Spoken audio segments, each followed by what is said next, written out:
Pria ini namanya Robin Cavendish. Robin adalah pebisnis teh. Tehnya dia ambil dari negara Kenya lalu dijual di Inggris. Hari itu rencananya Robin mau pergi main kriket sama teman-temannya. Sesampainya di tempat main kriket, Robin terpesona melihat seorang gadis yang sangat cantik bernama Diana. Teman Robin memberitahu Diana adalah anak bangsawan. Sudah banyak cowok yang berusaha deketin tapi selalu ditolak. Kalau Robin penasaran, coba aja ajak kenalan, siapa tahu mau. Selama bermain kriket, Robin terus memperhatikan Diana. Selesai main, karena kepikiran, Robin pun memberanikan diri mengajak Diana kenalan. Beberapa minggu kemudian, semenjak kenalan, hubungan Robin dan Diana semakin dekat. Robin bahkan sudah berani mengajak Diana ke pesta dansa. Kedua kakak Diana yang tahu adiknya dekat dengan Robin pun mencoba menasihati. Sebenarnya mereka tak masalah karena Robin memang pria baik. Tapi ingatlah, Robin hanya seorang pedagang teh yang masih merintis. Saking sibuknya kerja bolak-balik dari Inggris ke Kenya, dia sampai belum punya rumah sendiri. Namun Diana udah terlanjur jatuh cinta. 1 tahun berlalu, tepatnya tahun 1958, terlihat Robin dan Diana sedang naik pesawat ke Kenya. Kini mereka berdua telah menikah. Sebagai istri, Diana selalu ikut kemanapun suaminya pergi. Di Kenya, tak hanya kerja, mereka juga sekalian liburan. Suatu siang, waktu sedang jalan-jalan, Diana memberitahu kalau dia hamil. Mendengar kabar bahagia itu, Robin sangat senang. Ia janji akan berusaha jadi ayah yang baik untuk anak mereka nanti. 7 bulan kemudian, Robin dan Diana diundang main tenis di kedutaan besar Inggris di Kenya. Selesai tenis, teman-teman iseng nyuruh Robin main hula hoop, tapi tiba-tiba Robin sesak nafas. Karena tak ingin membuat khawatir, Robin bilang dia baik-baik aja. Malamnya saat menginap di rumah duta besar, sesak nafasnya semakin parah. Ia lalu ke kamar teman dokternya yang juga sedang menginap di sana. Namun sebelum diperiksa, tiba-tiba Robin pingsan. Left arm. Can't breathe. Can't breathe. Robin. Paginya ketika Diana menyusul ke rumah sakit, dia kaget melihat keadaan suaminya yang lumpuh dan tak bisa bicara. Di luar, dokter memberitahu kalau Robin terserang penyakit polio. Virus polio ini menyerang saraf otak hingga tulang belakang dan membuat Robin lumpuh bahkan tak bisa bernafas. Dengan berat hati, dokter berkata, seumur hidup Robin harus dirawat di rumah sakit dan seumur hidup harus menggunakan alat bantu pernafasan. Mendengar kalimat itu, Diana syok. Siangnya, Diana menemui keluarga duta besar lalu menceritakan apa yang terjadi pada suaminya. Dia juga minta izin tinggal di sini sementara waktu sampai melahirkan nanti. Ia janji tak akan merepotkan. Keluarga duta besar pun tak keberatan. 2 bulan kemudian setelah melahirkan, Diana bersama bayinya menjenguk Robin ke rumah sakit. Ketika Diana menunjukkan putra mereka, Robin menangis terharu. 1 tahun berlalu, di tahun 1960, setelah keadaannya mulai membaik, Robin bersama anak istrinya pulang ke Inggris. Saat pesawat mendarat, dia langsung dibawa ke rumah sakit. Keesokan harinya, waktu Diana menjenguk, dokter bilang kalau Robin tak mau bertemu Diana. Diana yang tahu suaminya sedang terpuruk mencoba mengerti dan membiarkannya sendiri. Lusanya, 2 kakak Diana datang menjenguk Robin. Karena Robin masih belum bisa bicara, mereka berkomunikasi dengan membaca gerak bibir Robin. Setelah berkali-kali berusaha, kedua kakak iparnya akhirnya mengerti. Kata-kata yang ingin diucapkan Robin adalah, "Izinkan aku mati." Siangnya, mereka memberitahu Diana ucapan Robin tadi. Sebagai pria, mereka mengerti bagaimana perasaannya. Daripada harus tersiksa seumur hidup, lebih baik relakan Robin. Namun Diana menolak. Dengan tegas dia berkata, bagaimanapun caranya, dia akan mengembalikan semangat hidup suaminya. Hari demi hari, Diana selalu datang menemui Robin. Meski selalu dicuekin, dia nggak peduli. Dia tetap semangat merawat sang suami. Berbulan-bulan berlalu, Robin masih cuek. Walaupun sekarang Robin sudah bisa bicara dan menelan makanan, tapi semangat hidupnya sudah benar-benar hilang. Saking tak mau hidup, dia bahkan sampai meludahi pastur yang sedang mendoakannya agar cepat sembuh. Hingga setelah 1 tahun dirawat di rumah sakit, suatu siang Robin akhirnya mau bicara. Robin bertanya, kenapa Diana masih berharap padahal sampai kapanpun Robin tak mungkin bisa hidup normal seperti dulu lagi. Daripada menunggunya, lebih baik pergi mencari pria tampan lain. Sambil tersenyum, Diana menjawab, bodoh amat. Pokoknya dia mau setia. Oh ya, dia juga udah ngasih nama untuk anak mereka. Namanya Jonathan. Lengkapnya Jonathan Cavendish. Mendengar namanya sebagai ayah ada di nama putranya, perasaan Robin campur aduk. Ia menangis lalu bilang, dia ingin pulang. Beberapa hari kemudian, demi mewujudkan keinginan sang suami, karena semenjak menikah belum punya rumah sendiri, Diana langsung membeli rumah tua murah. Sisa uang tabungannya ditambah uang pemberian orang tuanya, sudah Diana investasikan semua ke saham agar bisa dapat pasif income untuk memenuhi kebutuhan hidup. Selesai beres-beres rumah, besok lusanya dia menemui ketua dokter untuk konsultasi. Sayangnya, ketua dokter tak mengizinkan Robin keluar rumah sakit. Terlalu berbahaya. Jika 2 menit aja alat bantu nafasnya mati, maka Robin akan langsung meninggal. Lagi pula selama ini, para pasien polio memang selalu dirawat di rumah sakit sampai mereka meninggal. Mendengar itu, Diana tak menyerah. Dia akan mencari cara mengeluarkan suaminya. 3 hari kemudian, Diana minta tolong dokter dan suster untuk membantu suaminya keluar diam-diam dari rumah sakit. Awalnya dokter menolak, nanti dia bisa dimarahin ketua dokter. Tapi setelah terus memohon, dokter kasihan dan mau membantu. Rencananya besok waktu semua sedang makan siang, dia dan suster akan membawa Robin keluar. Malamnya, pasien di samping Robin yang mendengar obrolan tadi siang mengatakan apa yang dilakukan Robin terlalu nekat. Jika keluar rumah sakit kita tak mungkin bisa bertahan. Bukannya takut, sambil tertawa, Robin malah ngajak taruhan. Bila dalam 1 bulan setelah keluar dari sini dia masih hidup, bayar 5 pound sterling. Mendengar itu, si pasien ikut tertawa dan setuju. Keesokan harinya, saat kondisi dirasa aman, dokter dan suster segera membawa Robin pergi.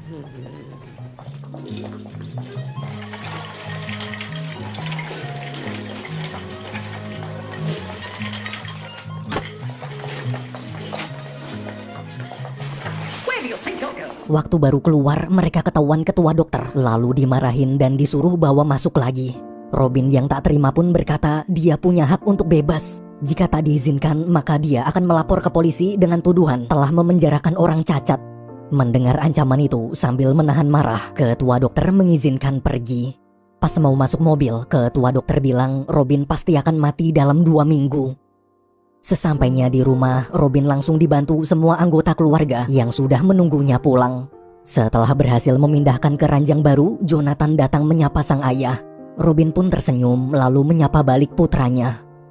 Esok pagi saat Jonathan lagi main sama anjing peliharaannya, si anjing lari ke bawah meja lalu tak sengaja mencabut kabel colokan alat bantu pernafasan. Di ranjang, Robin yang tak bisa bernafas berusaha minta tolong.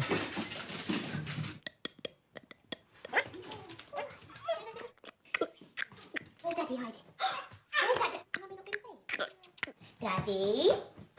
Robin? Robin? Please. Robin. Alhamdulillah, Robin selamat. Malamnya, teman-teman berkunjung merayakan kepulangan Robin. Karena dulu semasa masih sehat, Robin ini orangnya baik banget. Suka menolong, setia kawan, dan sering berpergian. Dia jadi punya banyak teman yang baik-baik dan setia kawan. Waktu lagi asik ngobrol, Diana cerita tentang kejadian tadi pagi. Mendengar masalah itu, sahabat dekat Robin yang bernama Teddy kasihan. Suara Robin kecil jadi sulit terdengar. Agar kejadian tadi tak terulang lagi, Teddy berencana membuatkan alat yang akan berbunyi jika ditekan. Karena Robin cuma bisa menggerakkan kepalanya, jadi nanti alatnya ditaruh di samping kepala Robin. 1 minggu kemudian, lonceng buatan Teddy selesai. Waktu Robin ngeliat anaknya lagi mainin stroller bayi, seketika dia dapat ide lalu minta tolong Teddy sekali lagi.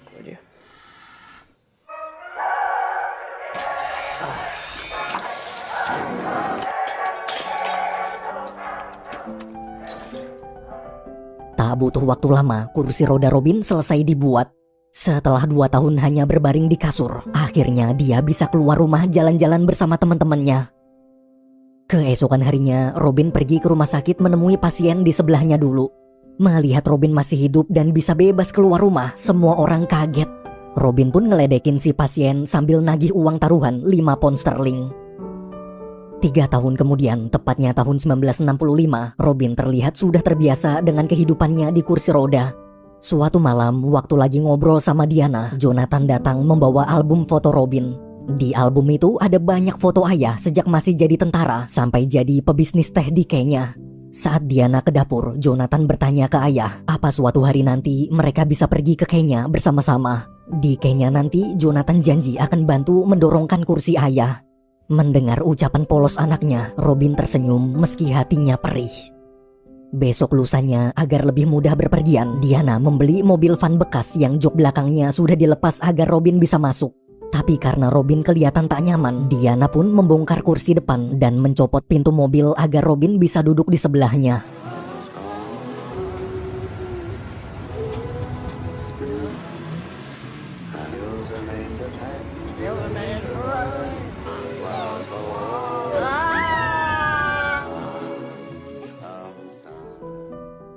Lima tahun berlalu di rumah, Robin sekeluarga terlihat sedang berpesta merayakan ulang tahun Jonathan. Sepanjang pesta, Diana cemburu melihat Robin asik ngobrol dengan banyak wanita. Di sisi lain, Robin juga cemburu melihat Diana dekat dengan pria. Malam hari, waktu mau tidur, Robin yang masih cemburu bertanya, kenapa Diana masih setia merawatnya padahal bisa cari pria lain. Diana yang juga masih cemburu menjawab, dia masih setia di sini soalnya dia nggak mau ada cewek lain ngerawat Robin. Robin pun tertawa.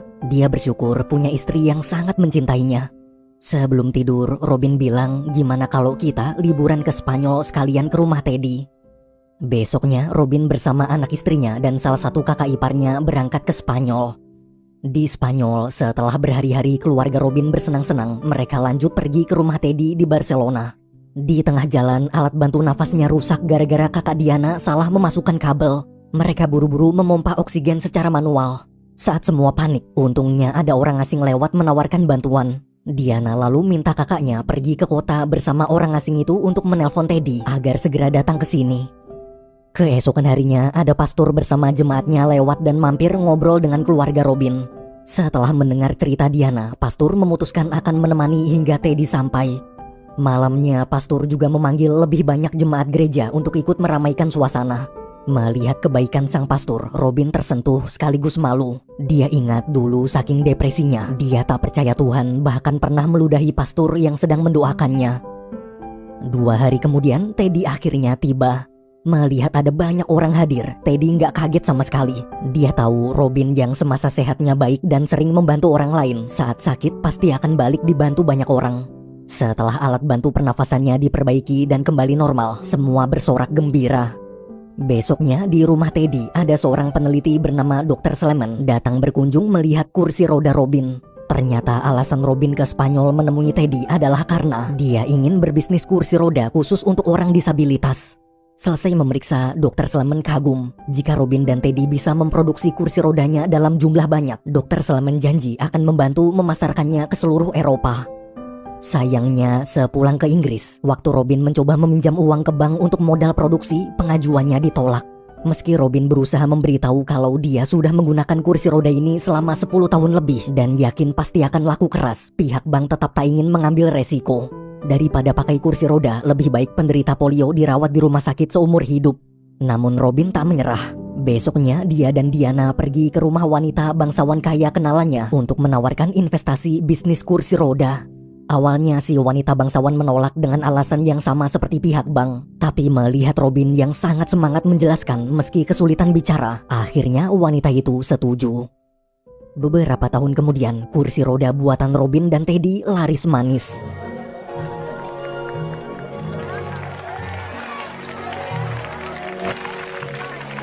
My name is Dr. Clement Aitken, living their entire lives. Give me a shout!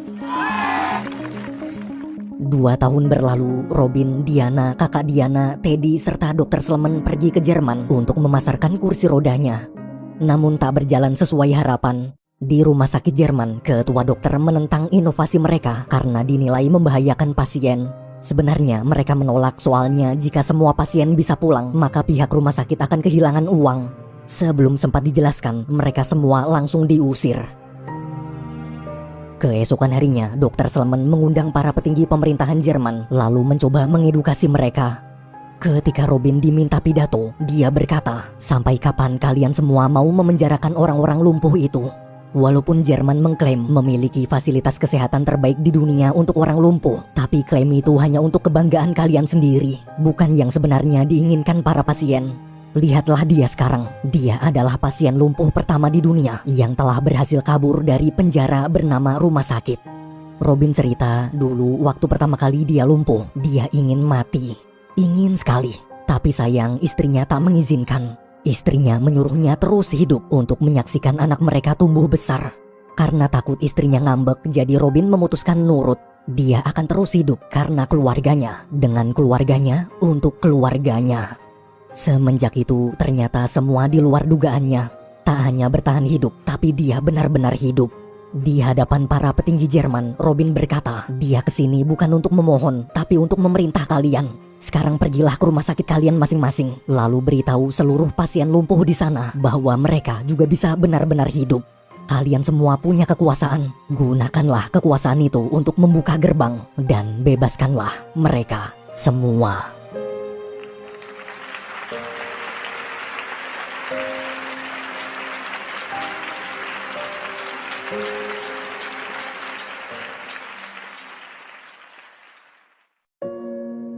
Delapan tahun berlalu, tepatnya tahun 1981, kondisi Robin semakin memburuk. Suatu malam, Diana panik saluran nafas Robin mengeluarkan banyak darah. Besoknya saat diperiksa, dokter memberitahu saluran nafas Robin mengalami infeksi parah. Setelah dokter pergi, di dapur, Jonathan yang melihat ibunya sedih memeluk dan menenangkannya. Bertahun-tahun berlalu, suatu siang, Jonathan mengajak kedua orang tuanya pergi ke bukit. Di sana, Robin cerita ke putranya tentang kisah seorang prajurit tawanan perang yang meminta hukuman mati karena tak kuat terus-menerus disiksa. Itulah yang ayah rasakan sekarang. Mungkin selama ini ayah terlihat baik-baik aja, padahal sebenarnya ayah sangat kesakitan. Sekarang tugasnya sebagai ayah telah selesai. Jonathan sudah tumbuh dewasa. Robin lalu memohon, tolong izinkan ayah mati. Mendengar kalimat itu, Jonathan sangat terpukul. Namun dia harus dewasa. Dia harus mengerti bagaimana tersiksanya sang ayah. Dia harus ikhlas. Namun berbeda dengan Jonathan, Diana justru marah. Pokoknya nggak mau. Dia nggak mau Robin meninggalkannya. Diana lalu teriak sekeras-kerasnya melampiaskan seluruh kekecewaannya. Setelah puas dan lega, akhirnya Diana berkata, dia menyerah. Kali ini dia akan berusaha menerima keputusan suaminya. Robin pun tersenyum. Beberapa minggu kemudian, dokter teman Robin datang untuk membahas tentang rencana Robin. Dokter di situ tak banyak bertanya. Dia sudah tahu bagaimana perjuangan sahabatnya menahan sakit selama puluhan tahun. Obrolan hari itu sangat tenang, tak ada perdebatan. Hanya obrolan ringan tentang kematian yang sesekali mereka tertawakan. Meski berat, tapi dokter setuju membantu. Dia akan mengurus kematian Robin. Setelah dokumen-dokumen siap, 3 bulan kemudian semua keluarga dan teman-teman berkumpul mengadakan acara perpisahan untuk Robin. Sama sekali tak ada kesedihan, hanya ada tawa dan kegembiraan.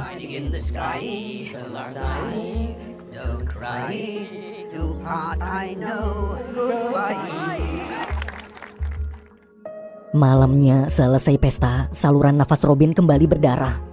Setelah menggantikan baju, Diana menangis lalu berbaring di samping Robin, menikmati malam terakhir mereka berdua. Besoknya, hari yang paling Diana takutkan akhirnya tiba. Robin memberitahu sebentar lagi teman dokternya mau datang ke sini. Tolong Diana dan Jonathan tunggu di luar dulu. Robin ingin menitipkan pesan-pesan terakhir untuk disampaikan ke semua sahabatnya. Diana lalu mengajak Jonathan menunggu di restoran dekat rumah. Setelah 1 jam, Diana melihat mobil teman Robin pergi meninggalkan rumah. Mereka pun buru-buru pulang. Di kamar, Jonathan dan Diana gantian mengucapkan salam perpisahan. Saat bicara dengan Jonathan, Robin minta nanti setelah ibu selesai berpamitan, tolong matikan alat bantu pernafasan ayah. Ketika giliran Diana, Diana tak banyak berkata-kata. Ia menatap Robin dengan tatapan penuh cinta. Tak ada lagi kata maaf, hanya ada terima kasih. Terima kasih telah mengabulkan permintaannya untuk terus hidup hingga detik ini. Di momen itu, Robin mengingat kembali semua kenangan yang pernah mereka lalui bersama. Kenangan indah yang ingin Robin jadikan memori terakhir sampai dia menutup mata.